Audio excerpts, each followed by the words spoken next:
Hi, I'm Lisa Singer. I am the Senior Director Event Programming at Media Post, and this is Brand Insider BTS, where I get to pull back the curtain on some of the most influential women marketers today.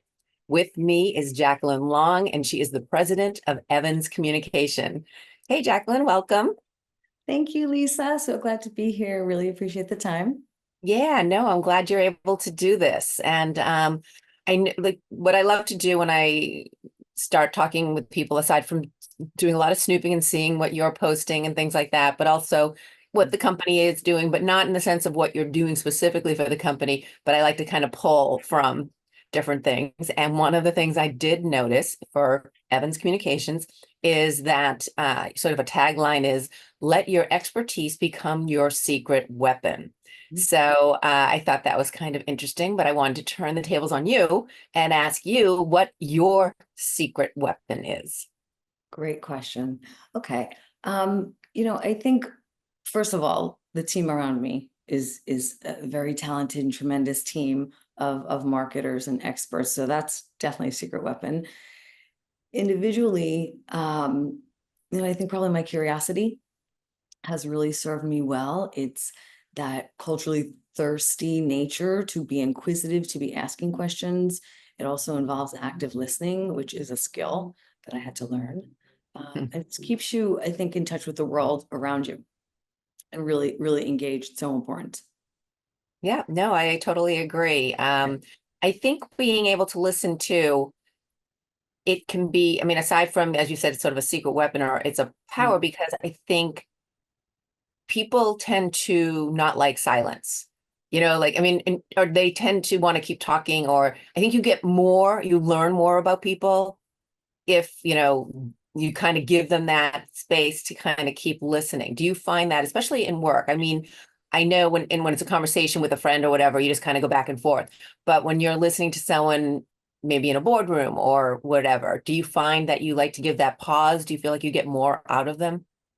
Yeah, you are a good interviewer because that's part of the dynamic. When you give people the space, they tend to continue and open up, and that's where you get a lot of those morsels that you wouldn't necessarily. So yeah, I think active listening is something again that I had to learn. That it is a skill, and it really helps you to value the people you're talking to and really hear them and listening, not just to respond, but to hear what they're saying, to actually hear them. Mhm. Yeah, Yeah. no, I totally agree. Yeah. Well, and obviously it serves you well within your career. I mean, you started Mhm. on the agency side. You then went to the brand side at Louis Vuitton, Hennessy, sorry. Is it Moet or Moet? I always wonder that. Yeah, it's Moet. Moet, okay. Really. So Moet Hennessy. But Mhm. now you're back, and I'm saying back at Evans because you had been at Evans Yes. previously. So talk about that. Like when you were graduating college, when you were a senior, getting ready to just get out there in the world, Yeah. what was the plan? And then how did that evolve into the path that led you to where you are today? Yeah. I think my path when I graduated was probably more, let's say, environmentally aesthetic and experience driven than career. I didn't know what job I wanted. I knew that I wanted to go to Europe. That was my plan. Europe, Europe, Europe, or bust. And I did that. I spent 2 months, completely exhilarating and exciting. And the next thing I knew is that I wanted to be in New York City. I love it here. I love the energy, the excitement. And so when looking at that and getting here, I knew I wanted to be in business and recalling what I loved about life mostly and what I grew up with: food, wine. And I grew up in an Italian household, so there was always something cooking. You're Mhm. having meals over everything at breakfast. You're talking about what you're having for lunch, and lunch, what you're going to make for dinner. And I think that gravitating toward those passion points for anyone in what they do is going to help them in their careers. And I was really able to get into public relations. I had an internship at a radio station in college and loved it, learned a lot. And being here at Evans and being able to tell those stories, whether you're on the agency side or the client side, being able to tell the stories about brands that you love, that I love, is it feels like home because it's what you're doing in your personal life as Mhm. well. Well, I'm curious too, and this is something I think a lot of people starting out, you get into an organization where maybe you, that could have been your goal, like you want to work there. Mhm. You get in at a certain level, like when you first start out or even mid-career, and you get in and you work at it, but then sometimes you kind of hit a wall in a sense, not necessarily a wall, but I've talked with women who, in order to get to the next position, they had to leave the organization and then they can always go back, Yeah. but they earned that next level, that whatever it may be, or maybe it's a financial thing, whatever it may be, there's sort of you have to, I'm not saying every organization, but I think and I'm just curious, just because you Yeah. were at Evans at one point and then you went back, like what was the strategy behind that? Was there a strategy, or is just that's Yeah. what happened in terms of how you were able to advance your career? So I'd spent, the bulk of my career in communications at agencies, marketing and communications. And for me, the other side of agency life was client life. And Mhm. you always hear about the balance, and you're dealing with clients all day, every day. It's what we do. And I wanted to have that additional perspective so that I could look through that lens when and if I came back to an agency to be explaining things to clients, talking to clients, inspiring them. And I feel that that gave me a little bit more um, insider knowledge, if you want to call it, knowing what, when I was a client, what I looked for, and hopefully being able to connect a bit better with people, clients, and always deliver on what they want, their results. Yeah.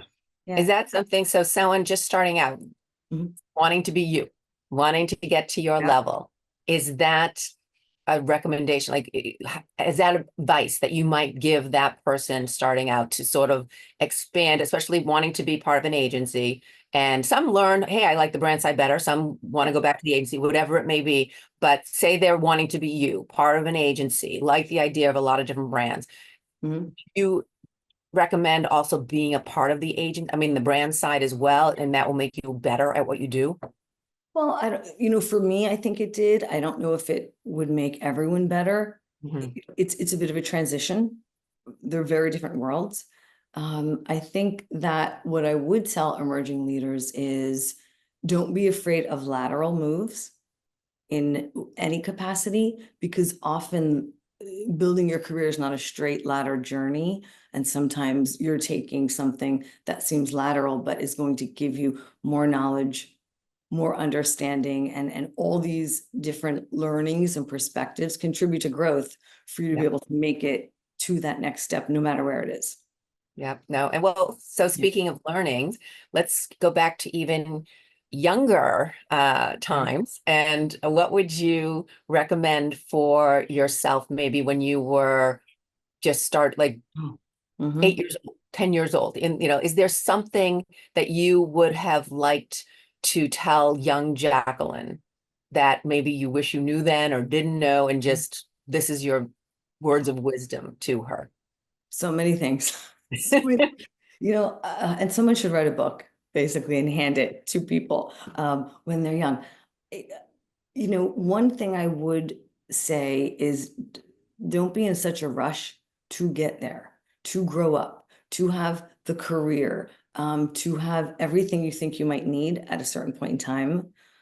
Life is a very long road. It's an extraordinary journey, and if you don't enjoy it and you don't realize that there are so many twists, so many turns, it's not always linear. Mhm. Take your time, enjoy it, find joy in those moments. It's so important these days to cherish the little things, the simple pleasures. And I think that helps us appreciate life more and find more joy. Yeah, well, in the sense, it's not about where you want to be, or like I think you get your eye on the prize, but Hmm. instead relish the steps it takes, good and bad, to get there. Yeah, exactly. You can't predict everything. You can't predict the future, even if you plan incredibly well for something, doesn't mean it's going to happen or that it's going to be what you thought it would when you get there. Yeah. So take your time, and it's there's plenty out there in front of you, so enjoy it. Very good advice. I think that you would have appreciated that. Yeah. Um, I know when we mentioned, that you had worked at Moet Hennessy, and you I guess helped to orchestrate an organization called Unfinished Business, which is really it's a program that provides millions of dollars. I'm just reading, I want to get it right, to support Black, Asian, and Latino owned small businesses. Yeah. Why are programs like that so important today and Yeah. continuing to be important? Yeah. Thank you for bringing that up, because I think it is a great program, and I was fortunate enough to be able to bring it to life. And I think we're seeing a lot more of that, fortunately, by bigger companies and even smaller companies stepping in. It's something I really try to do at Evans, and we are a smaller organization. I think the topic of diversity and inclusion and equity really is and should be part of the fabric of how we're living today. So, for me, that means trying to lead by example. And that means starting out purely in my own backyard, in my agency, is really looking to create that inclusive culture. So having open dialogues, asking questions, listening to different perspectives, um, mentorship is a big part of that too. Giving people a chance at achieving their goals and helping people along the way. I've spoken on DEI panels and launched charities to support different communities, such as Unfinished Business.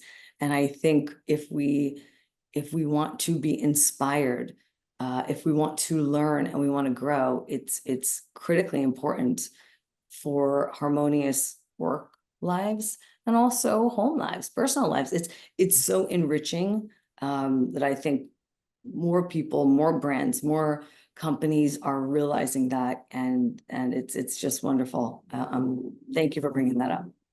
Yeah, no, I do. I think it sounds like a wonderful organization from what I was able to find Yeah. out about it. And just, I think, what you said is important. It's, because this obviously is helping other organizations, not ones that you're working with, but when Mhm. you bring it back to where you're working, leaders especially are working and how they can incorporate that to bring more inclusivity into their workplace. Mhm. And think on like it's not just a good thing to do, but also it's good bottom line. I mean, you're getting these diverse voices, and that's, I mean, especially as a marketer, Mhm. that must be more Yeah. valuable to you. Absolutely. It's probably proven, but in my experience, it helps with creativity. It helps with productivity. It also provides a richer environment. It's more harmonious, which everyone wants. It's the only way, in my opinion, to build a thriving, um, inclusive, really happy workplace. And that's what we all want. You want to do good work, you want to have a bit of fun at your job if you're lucky, but you really want to feel like you belong and that you're valued and that people hear Yep. you and see you. No, I totally agree. Well, I'm curious Yeah. seeing you, what do people maybe get wrong about you when they first meet you? What do they say? Okay. "Oh, well, I thought this, but now I don't." Yeah. Yeah. So first of all, they always think I'm Jennifer Pichata, which is my twin sister.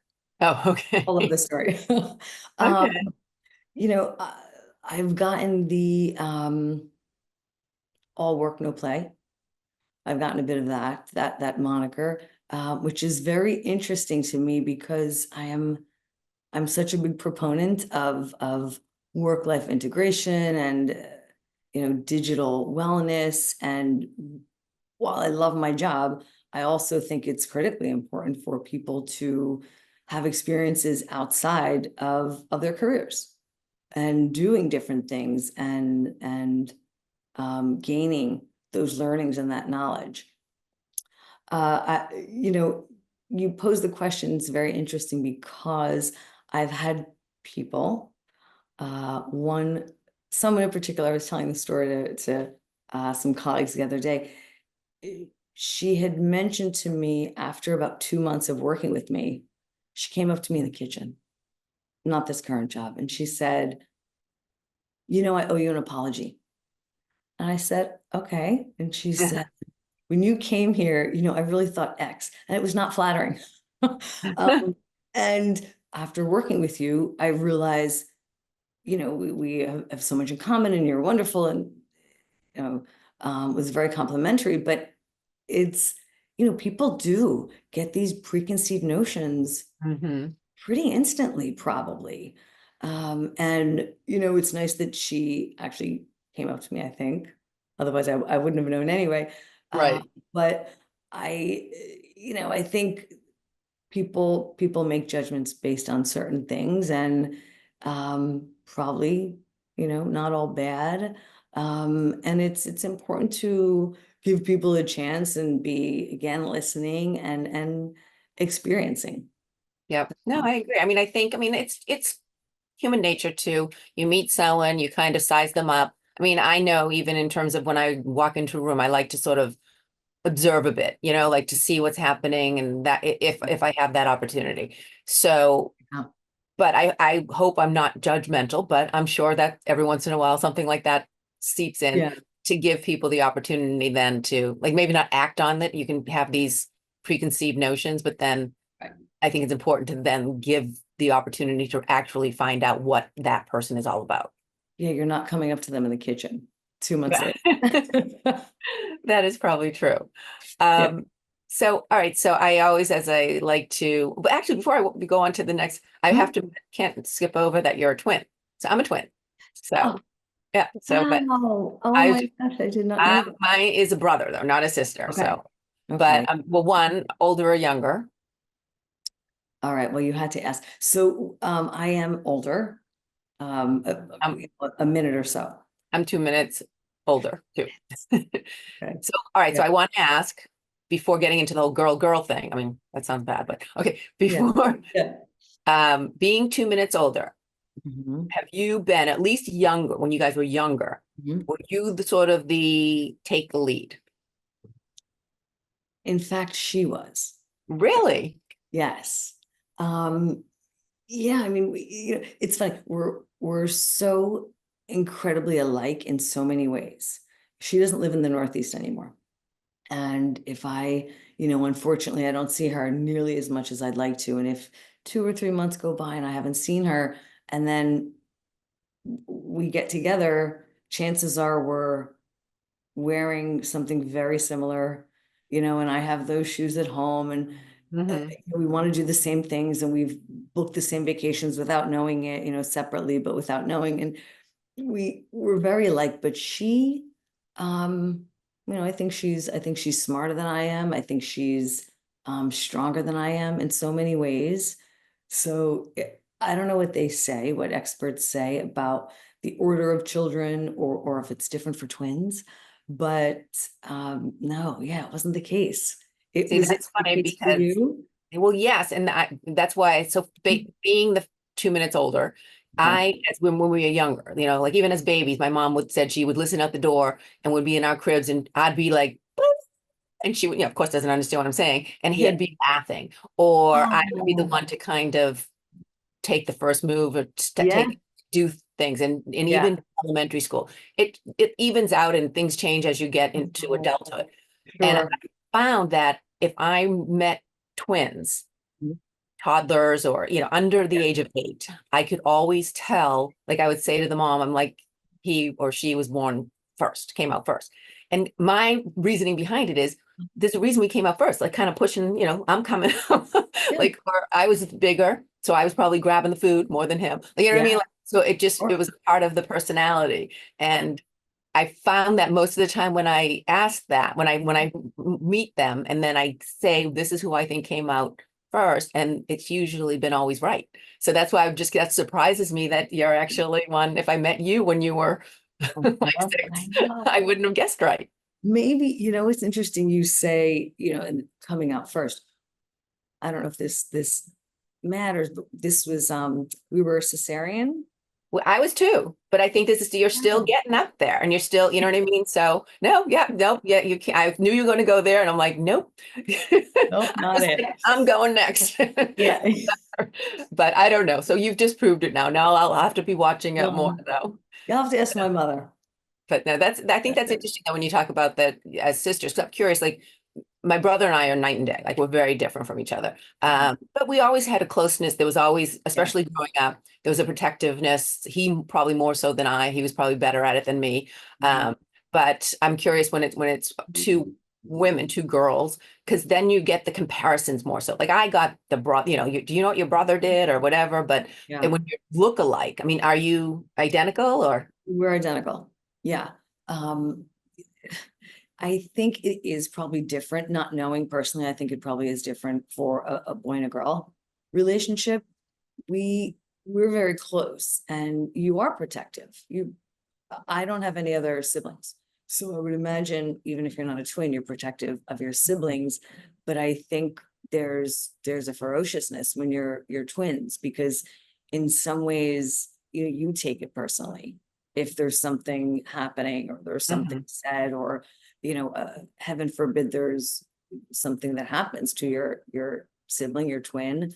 Um, yeah, but it's that, and then I tend to get the question, which is where I thought you were gonna go, is people say to me, can you sense when something's wrong with her? And probably not more than anyone can with a very close friend or a very close sibling, but it's not as though we have ESP. Right. You know that happened. Yeah, And I feel the same way. Although I have at times, I think there's a stronger connection or has been a stronger connection with my brother, where there have been a couple times I sort of there was forbearing in my, like, I just right. felt I should say something and I didn't. And then it wasn't, he's fine. But so I feel like there is more of a connection Yeah, there. But other than that, no. Like, but I'm just curious when you're talking to women or girls even growing up yeah. in that comparison, like like, oh, she's prettier or she's better Yeah, at sports or she's smarter. Like, did you deal with that? course. Of course, and it probably happens to girls in general, unfortunately. But you're right. When you're twins and you're in the same grades, you're going through the same, let's say, experiences, dealing with the same, for the most part, the same people, especially when you're younger, the same classes, the Yep. same students. Sure, there's always comparisons. Um, and that's, unfortunately, when you're that young, you probably don't have the tools and the perspective to deal with it Yep. uh, as you would, or as I would now, or as when I got older. But we made it. Yep. We got Nope. we got through it. But Yes. So I just, yeah, because it is a different mindset, like I said, boy, girl, and um, two yeah, girls or two boys, imagine. whichever, but there's more of a comparison when you're the same sex, I Yeah, would think. yeah. So, well, anyway, welcome to a co-twin. Twins, I know we're like kindred spirits or something. Yes, We must be. definitely. It's a club. We should start a club. There probably are clubs out there. Sure they are. There were so many sets of twins when I was growing up and in school. I know the local newspaper did a story on it. There were Really. so many these days. Yes, there are twins and triplets, probably for other medical reasons. Right. But yeah, back then it wasn't as Doesn't commonplace. popular. Yeah, for sure. Yep, for sure. Well, moving beyond our twinness, um, as again, going back to Evan's website, Mhm. and one of the things it reads is if you visited it, ridden it, eaten it, or drank it, we probably launched it or something just like it. Yeah. So once again, I want to turn it around on you Okay. and ask you the same questions. Mm, What's your favorite place you've ever visited? right. Okay. So aside from my grandfather's house, the memories there are just outstanding. Italy would be, yeah, it's one of my, from the food, the people, the art. I'm going back in a couple of weeks. I'm very excited. And I just love it there. Love it. And coming from an Italian household, you said, so the Yeah. wine. So yeah. Oh, I can't wait. Awesome. Yeah, I'm really Okay. looking forward to some great pasta and learning a few more recipes myself, actually. Very cool. Yeah, So, do you like to cook? I do. I Yeah. do. Eh, I'm I'm not great at it, but I do enjoy it. I grew up learning a bit, seeing here and there. Someone was always in the kitchen, and I've been doing it more over the last few years. I made it, I think, pretty good French onion soup last night. I don't know. Very So cool. this is the That's first time trying it. Yeah, exciting. so I like to experiment a bit. Yeah. All right. Awesome. Okay. Next one. The Mhm. coolest thing you've ever ridden. A camel Really? in Morocco. Yes. And they're not the nicest or friendliest animals, put it that way. Um, it's interesting. Yeah, I never thought I would, and it's I just had to do it, right? It's once in a lifetime probably. And it was interesting. We didn't Were go you far. nervous? Like if they're not very nice, were you afraid they'd bite, it would bite you I or? wasn't afraid, but I was somehow afraid I would fall off it, or because it's not very comfortable. And I didn't know what to expect. It's not like riding a horse. And I did it. But they're making noise and they're pulling and they're going this way and don't really think you can control a camel. I'm not sure, but it was an experience to remember. Yeah, as was Morocco. So All I'm right. glad to have had that opportunity. Sure. Very cool. All right. The scariest thing you've ever eaten. And did you end up liking it?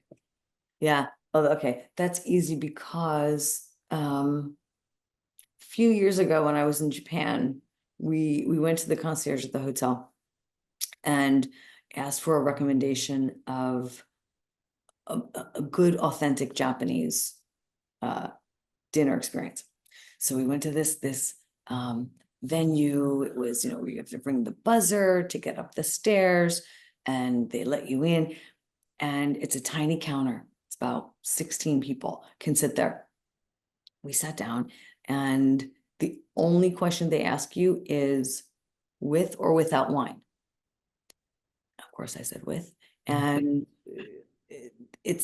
we found out it was an 8-course tasting, so you don't choose anything. It's as the chef brings it out, and of those 8 courses, probably 3 were still moving when they were presented, and I Oh, that was too much for me. That was too much for me. Seeing them prepare it, pulling the fish from the tanks in the back and really doing it was one thing, but having it come to the plate, so you had to eat it when it was still alive? I couldn't, I didn't.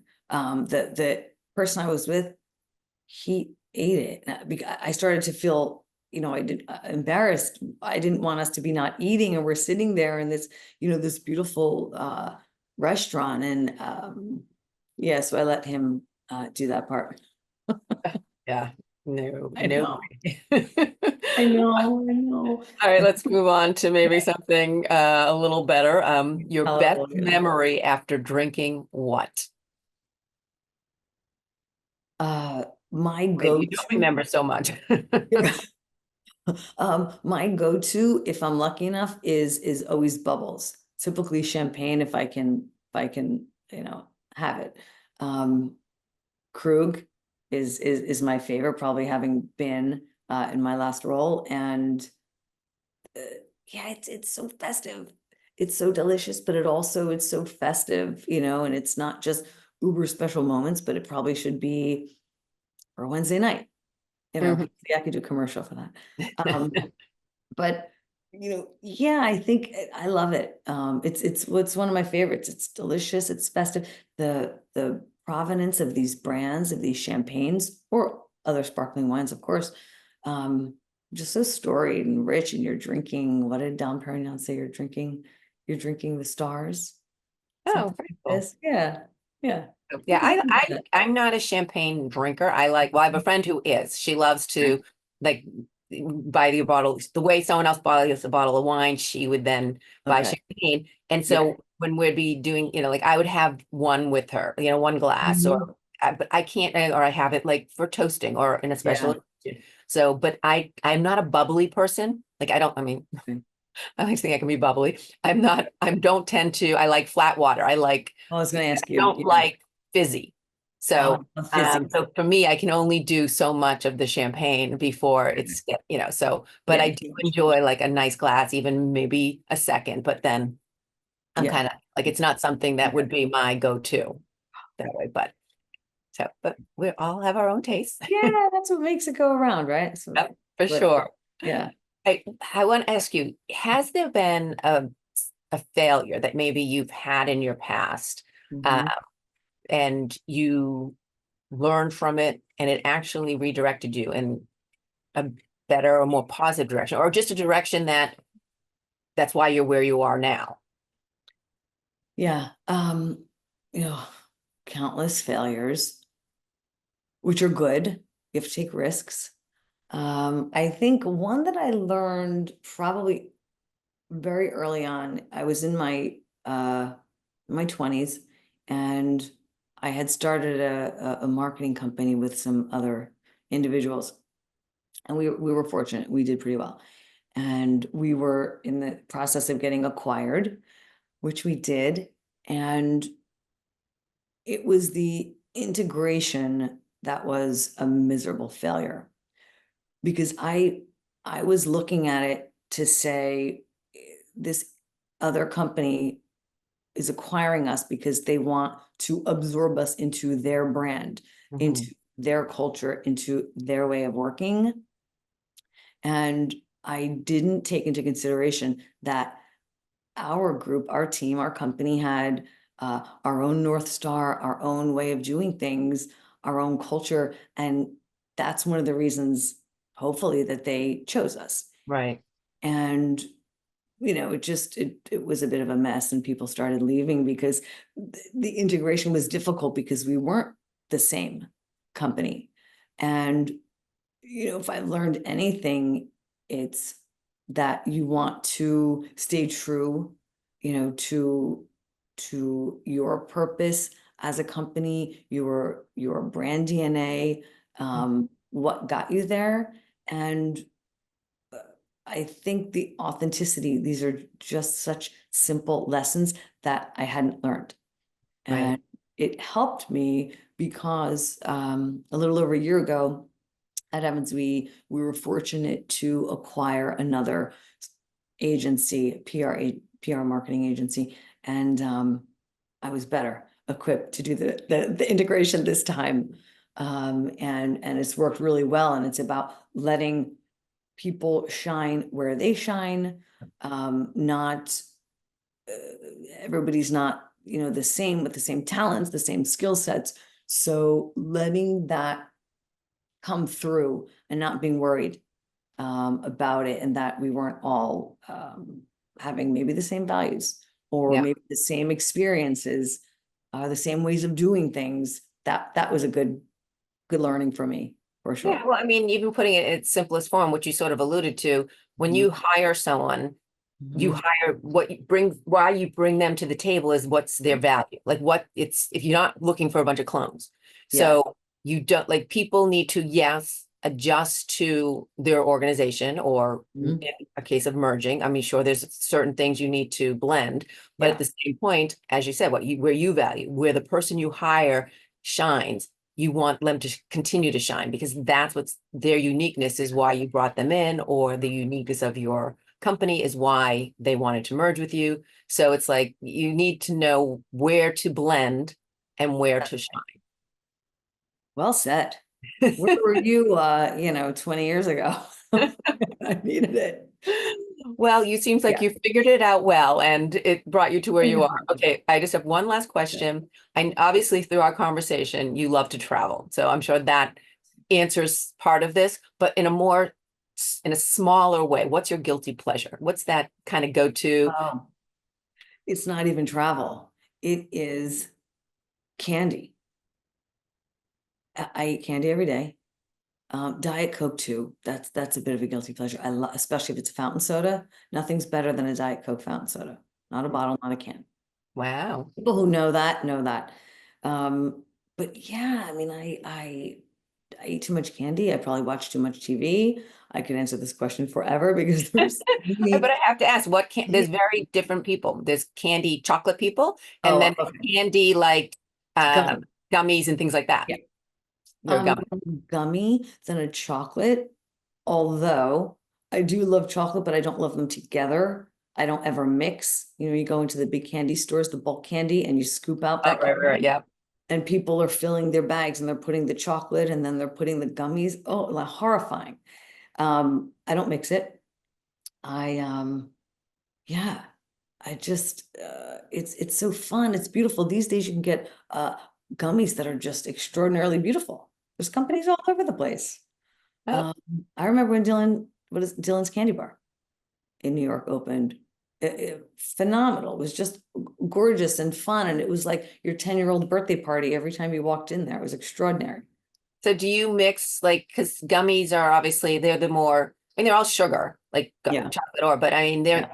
it's like I'm trying to figure out how to but there's like you know gummies, juji, ju Fuji whatever. Ju, fruits, there's good and yeah, plenty, there's like Swedish yeah, fish, there's things like hot that. Those are tamales. all a particular type. Do you mix them? Yeah. Like would they be in a bag and then you could just kind of pick out? I would, I would mix them, but not certain things. If we really want to get into it and you get the whole, talk about like a superpower, you can't mix good and plenty with hot tamales because one's cinnamon, one's licorice. You can mix different kinds of gummies. You can mix that with Swedish fish. Uh, yeah. So kind of like cooking, you need to know which spices to add together and Yeah. which to kind of Oh, keep away. What that what is, complements each other. that's exactly right. That is Okay. exactly. All right. Well, good to know. Yeah. I'm more on the chocolate side, but that's Yeah. good to know for that. Well, Although I do like Swedish fish, but I think we've probably talked enough about candy. not for So, me. Just kidding.